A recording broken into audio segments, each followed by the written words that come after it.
Luke, what did you make of the start? I think solid. Good way to describe it. I think first sort of 25 minutes, half an hour, we were comfortable.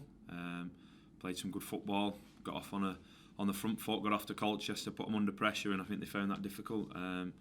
Obviously, good timing to get the penalty after 5 minutes. Tom's put it away expertly as he does. And then just disappointed to concede right on half time. Really, because if we can get to the break at 1-0 up, it kind of changes their team talk rather than them going in sort of a spring in the step, having equalised. They're probably more disappointed that obviously they're getting beat 1-0. So, but I think overall it was a solid performance. I think we showed first 25 minutes good football, good movement, sort of good rotation within the midfield going forward, and then second half a bit more defensive.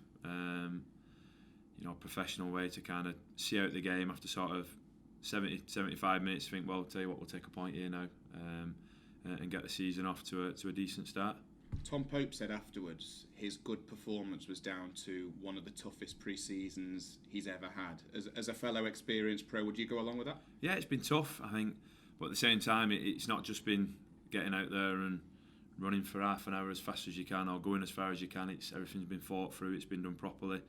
There's been a lot of football in there as well, so it's not just been running without a ball type of fitness, it's been fitness with a ball as well. A lot of short, sharp possession sessions, always on the front foot, playing forward, trying to get into people's faces, close people down, put them under pressure, and I think that's the way the gaffer and Dave want us to play, and I think you've kind of got to train as you play as well. So if we're doing that Monday to Friday in training, then we can put that out on the pitch on a Saturday. How strong do you feel you three are as a midfield unit? I think it's a good combination. I think we mix well. All got different strengths and can offer different things. And I think I read something maybe in the press where the gaffer said we'd not lost a game when the three of us had played together, and I wasn't aware of that. But yeah, we get on well.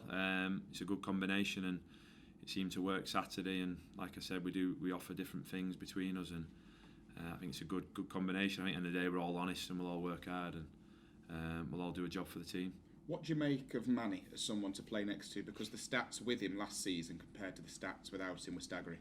Yeah, he's a good player. He's good on the ball. He's strong physically. He likes to go forward.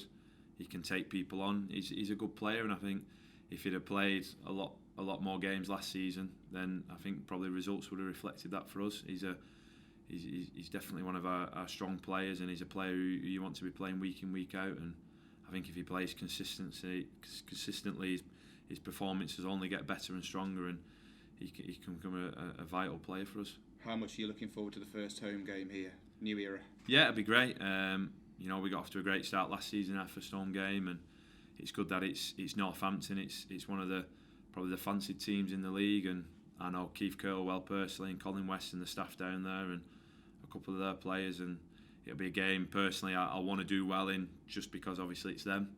I've got a relationship with them, but also because it's our first home game, and get off to a good start in front of our own fans, and I expect there'll be a good number of fans come along for that, and it'll be good to build on last week.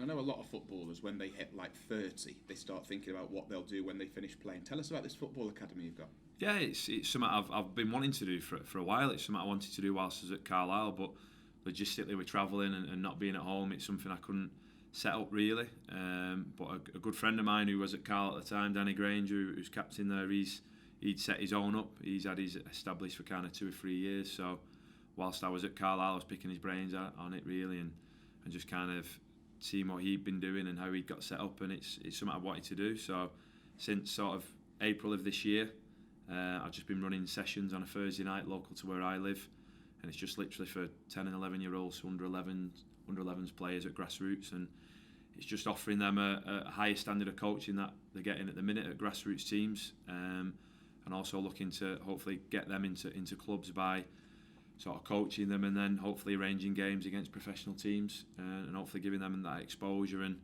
a bit of an eye opener for them to see where they need to get to. How much do you enjoy it personally? Yeah, I love it. It's brilliant.